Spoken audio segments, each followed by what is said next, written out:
ഇറാന് നല്ല ആവേശത്തോടു കൂടി അല്ലെങ്കിൽ ഇറാൻ അറിയാമായിരുന്നു ട്രംപ് എന്തെങ്കിലുമൊക്കെ കാട്ടി ഇറാനെ ഭയപ്പെടുത്തുമെന്ന് ഇറാൻ നന്നായി അറിയാമായിരുന്നു. അതുകൊണ്ട് തന്നെ അതിൻ്റെ ഒരു ആദ്യ ചുവടുവെപ്പ് എന്നോണം ഇറാൻ അവിടെയുള്ള യുവാക്കളെ എല്ലാവരെയും കൂട്ടിച്ചേർത്ത സ്ത്രീകളെയും യുവാക്കളെയും അതുപോലെ തന്നെ കുഞ്ഞുകുട്ടികളെ അടക്കമുള്ളവരെ വിളിച്ചു വരുത്തി ഒരു ചാവേറാക്കാൻ തീരുമാനിക്കുകയായിരുന്നു.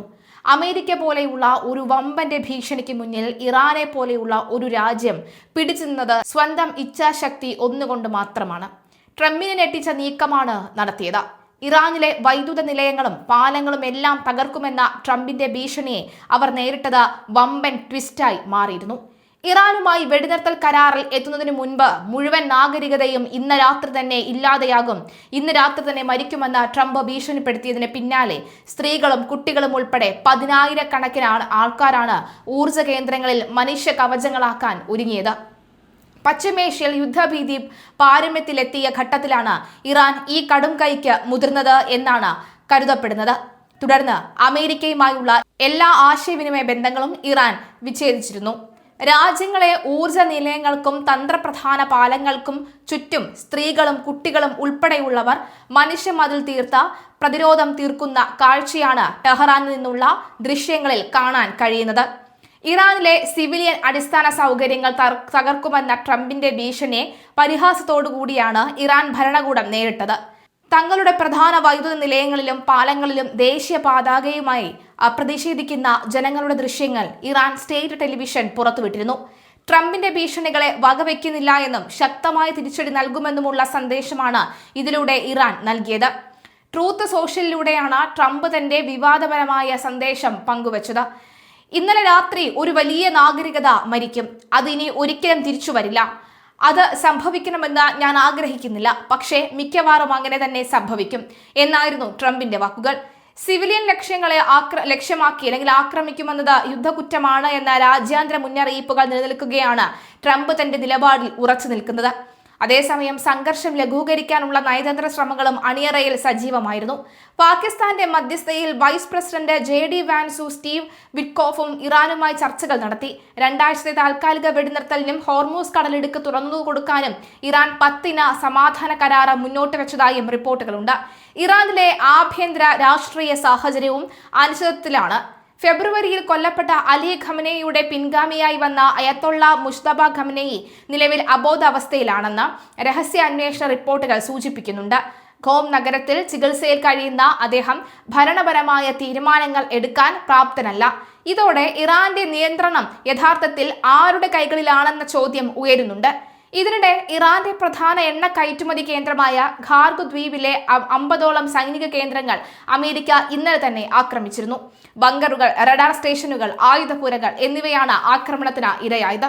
ദ്വീപിന്റെ നിയന്ത്രണം ഏറ്റെടുക്കാൻ അമേരിക്കൻ സൈന്യം കരയുദ്ധത്തിന് മുതിരുമോ എന്ന ഭീതിയും ശക്തമായിരുന്നു. ലോകത്തെ എണ്ണ വ്യാപാരത്തിന്റെ 25% കടന്നുപോകുന്ന ഹോർമൂസ് കടലിടുക്ക് തുറക്കണമെന്ന ട്രംപിന്റെ ആവശ്യം ഇറാൻ തള്ളിക്കളഞ്ഞിരുന്നു. ചർച്ചകൾ പരാജയപ്പെട്ടാൽ എല്ലാ പാലങ്ങളും വൈദ്യുത നിലയങ്ങളും തകർക്കുമെന്ന് ട്രംപ് ആവർത്തിച്ചു. ട്രംപിന്റെ ഈ ഭീഷണികൾ ഭ്രാന്തമായ ചിന്തകൾ എന്നാണ് ഇറാന്റെ സൈനിക കമാൻഡ് വിശേഷിപ്പിച്ചത്. അതേസമയം യുദ്ധ സാഹചര്യം ആഗോള എണ്ണ വിപണിയെ സാരമായി ബാധിച്ചു. ചരിത്രത്തിലെ ഏറ്റവും വലിയ ഊർജ്ജ പ്രതിസന്ധിയാണ് ലോകം അഭിമുഖീകരിക്കുന്നത് എന്ന് ഇന്റർനാഷണൽ എനർജി ഏജൻസി മുന്നറിയിപ്പ് നൽകി. അമേരിക്കയിൽ പെട്രോൾ വില ഗാലന് $4.14 ഉയർന്നു. വിപണികൾ സ്തംഭനാവസ്ഥയിലാണെങ്കിലും ട്രംപ് എത്രത്തോളം മുന്നോട്ട് പോകുമെന്ന കാര്യത്തിൽ നിക്ഷേപകർ ആശങ്കാകുലരാണ്. അമേരിക്ക ആക്രമണം തുടർന്നാൽ മേഖലയിലെ US സഖ്യകക്ഷികളുടെ കുടിവെള്ള സ്രോതസ്സുകൾ തകർക്കുമെന്ന് ഇറാൻ ഭീഷണിപ്പെടുത്തി. മരുഭൂമിയാൽ ചുറ്റപ്പെട്ട ഗൾഫ് രാജ്യങ്ങൾ ശുദ്ധജലത്തിനായി ആശ്രയിക്കുന്ന ഡീസലൈസേഷൻ പ്ലാന്റുകൾ തകർക്കുമെന്നാണ് ഇറാന്റെ മുന്നറിയിപ്പ്.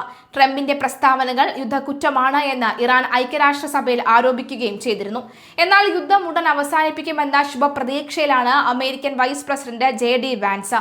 ട്രംപ് നിശ്ചയിച്ച അവസാന സമയപരിധിക്ക് മുൻപായി സമാധാനപരമായ സമാധാനപരമായ ഒരു പരിഹാരം ഉണ്ടാകുമെന്നാണ് വൈറ്റ് ഹൗസ് വൃത്തങ്ങൾ നൽകുന്ന സൂചന. ഇറാൻ US താൽക്കാലിക വെടിനിർത്തൽ പ്രഖ്യാപിക്കപ്പെട്ടതിന് പിന്നാലെ US അംഗീകരിച്ചതായി ഇറാൻ പുറത്തുവിട്ട 10 നിർദ്ദേശങ്ങളിൽ വിവാദം ഉയരുന്നുണ്ട്. യുറേനിയം സമ്പുഷ്ടീകരണത്തിനുള്ള ഇറാന്റെ അവകാശം അമേരിക്ക അംഗീകരിച്ചുവെന്ന വ്യവസ്ഥയാണ് തർക്കത്തിലുള്ളത്. US അംഗീകരിച്ച 10 നിർദ്ദേശങ്ങൾ എന്ന പേരിൽ പുറത്തുവന്ന രേഖയുടെ ഇംഗ്ലീഷ് പതിപ്പിൽ സമ്പുഷ്ടീകരണത്തിനുള്ള അവകാശം ഉൾപ്പെട്ടിട്ടില്ല എന്നും ഇത് പാർട്ടി ഭാഷയിലെ രേഖയിൽ ഉണ്ടെന്നും അസോസിയേറ്റഡ് പ്രസ് റിപ്പോർട്ട് ചെയ്യുന്നു. ട്രംപിന്റെ അന്ത്യശാസനത്തിന് മണിക്കൂറുകൾ മാത്രം ബാക്കി നിൽക്കെയാണ് താൽക്കാലിക വെടിനിർത്തലിന് ധാരണയായത്. പാക് പ്രധാനമന്ത്രി ഷഹബാസ് ഷെരീഫും ഫീൽഡ് മാർഷൽ അസീം മുനീറും മുൻകൈയെടുത്ത് നടത്തിയ ചർച്ചയ്ക്കൊടുവിലാണ് വെടിനിർത്തലിനുള്ള കളമൊരുങ്ങിയത്. പിന്നാലെ ഇറാനെ ആക്രമിക്കില്ലെന്നും 2 ആഴ്ച താൽക്കാലിക വെടിനിർത്തൽ ഉണ്ടെന്നും ട്രംപ് പ്രഖ്യാപിച്ചു. ഇറാനെ ആക്രമിക്കുന്നില്ലെങ്കിൽ വെടിനിർത്തില്ല എന്ന് ഇറാനും അംഗീകരിച്ചു. ഹോർമൂസ് 2 ആഴ്ചത്തേക്ക് തുറക്കാമെന്നും ഇറാൻ വ്യക്തമാക്കിയിരുന്നു. ഇറാനെതിരായ ആക്രമണങ്ങൾ നിർത്തിയാൽ ഞങ്ങളുടെ സൈന്യവും പ്രതിരോധത്തിന്റെ ഭാഗമായുള്ള തിരിച്ചടി അവസാനിപ്പിക്കും എന്നായിരുന്നു ഇറാൻ വിദേശകാര്യമന്ത്രി അബ്ബാസ് അരഗജിയുടെ പ്രസ്താവന.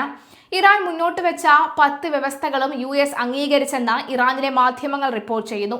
അതേസമയം വാഷിംഗ്ടൺ ഇക്കാര്യത്തിൽ മൗനം പാലിക്കുകയാണ്. യുറേനിയം സമ്പുഷ്ടീകരണത്തിനുള്ള ഇറാന്റെ അവകാശം US അംഗീകരിച്ചുവെന്ന വാർത്ത വാസ്തവമാണെങ്കിൽ ട്രംപ് ഇക്കാലം അത്രയും പറഞ്ഞ വാദങ്ങൾ പൊള്ളയാണെന്ന് വരും. യുദ്ധം ആരംഭിക്കാൻ കാരണം തന്നെ ഇറാൻ ആണവായുധം ഉണ്ടാകുമെന്നതിനാലാണെന്നും അവരുടെ ആണവ ശേഖരണം എന്നേക്കുമായി നശിപ്പിക്കുകയാണ് ലക്ഷ്യമെന്നും സമ്പുഷ്ടീകരിച്ച യുറേനിയം കൈമാറണമെന്നുമായിരുന്നു USന്റെ ആവശ്യം. എന്നാൽ ഈ ആവശ്യം US ഉപേക്ഷിച്ചോ എന്നതാണ് ഇപ്പോൾ ഉയരുന്ന ചോദ്യം. US ഇറാനുമേൽ അധിനിവേശം നടത്താൻ പാടില്ല. ഹോർമൂസിൽ ഇറാന്റെ നിയന്ത്രണം തുടരും. ആണവ സമ്പുഷ്ടീകരണത്തിനുള്ള ഇറാന്റെ അവകാശം അംഗീകരിക്കണം. US ഇറാനുമേൽ ഏർപ്പെടുത്തിയിരിക്കുന്ന ഉപരോധം പിൻവലിക്കണം. ഇറാനുമായി സഹകരിക്കുന്ന രാജ്യങ്ങൾക്ക് മേൽ ഏർപ്പെടുത്തിയ ഉപരോധങ്ങളും പിൻവലിക്കണം. UN-ൽ ഇറാനെതിരെ കൊണ്ടുവന്ന എല്ലാ പ്രമേയങ്ങളും റദ്ദാക്കണം. രാജ്യാന്തര ആണവോർജ ഏജൻസി ഇറാനെതിരായ കൊണ്ടുവന്ന എല്ലാ പ്രമേയങ്ങളും റദ്ദാക്കണം. ഇറാന് സംഭവിച്ച നാശനഷ്ടങ്ങൾക്ക് പരിഹാരം നൽകണം. മേഖലയിൽ നിന്ന് US സൈന്യത്തെ പിൻവലിക്കണം. ഹിസ്ബുള്ളക്കെതിരെയുള്ള ഉൾപ്പെടെ നടത്തുന്ന എല്ലാ ആക്രമണങ്ങളും അവസാനിപ്പിക്കണം എന്നിവയാണ് ഇറാൻ മുന്നോട്ട് വെച്ച 10 ആവശ്യങ്ങൾ. എന്തായാലും അമേരിക്ക തൽക്കാലം പിന്മാറുമായിരിക്കാം, പക്ഷേ ഇസ്രായേൽ പിന്മാറാൻ തയ്യാറല്ല എന്ന് വ്യക്തമാക്കുന്നു.